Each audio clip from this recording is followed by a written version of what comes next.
Did you know that only about 10% of the salt in your diet is from the actual salt shaker? Every time I talk to people about sodium and reducing their amounts of sodium or salt that they use, maybe because they have high blood pressure, but every time I talk to them, they always tell me, well, I don't use that much salt. I don't even keep the salt shaker on the table. Well, the salt that you're getting is probably in the food that you're eating, especially if you're eating more highly processed foods, things that are in a box, a bag, or a can. They've already had the salt added to them and it's just sitting in there, or it's been preserved in it. Salt is an essential mineral. It's something that we need, but unfortunately, we only need about 1 teaspoon. This is recommended to eat no more than this. This is actually more than we need, but this is what's recommended for the maximum amount to eat is 1 teaspoon.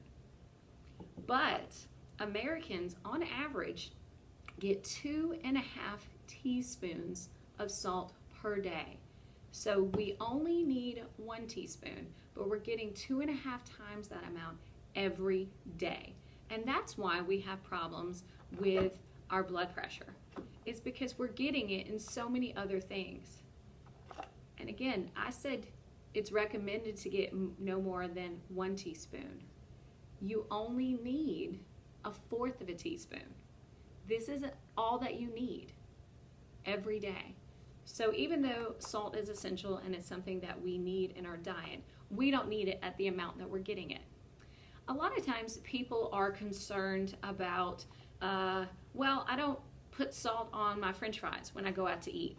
Well, just going out to eat, if you get a fast food burger, you're getting at least 1/2 teaspoon just on the burger.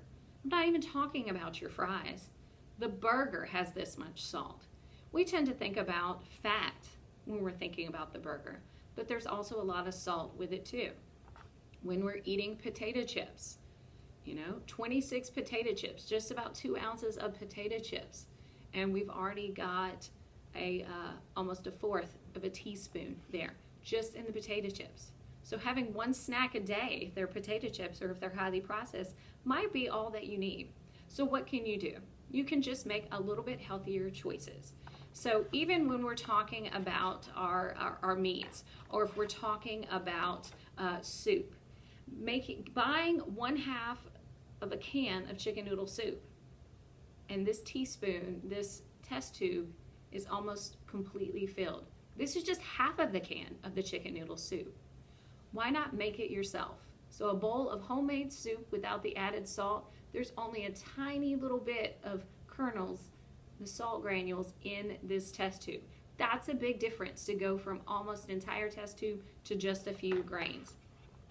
Again, instead of eating the potato chips, getting 1 medium potato, there's only a few granules in the bottom of this, where I've already mentioned there's almost 1/4 in this one. Making other decisions. Again, a cup of canned chow mein. This is just as much as your chicken noodle soup right there. In your meat choices. So we've got 3 different meat choices here. So this is our fast food burger that we looked at earlier. That's over halfway full of salt. Then we have a 3-ounce ham, which some of it's stuck at the top. So it's about the same as our burger. Or you can get 3 ounces of pork chop. So the ham and the pork chop, they're both pork.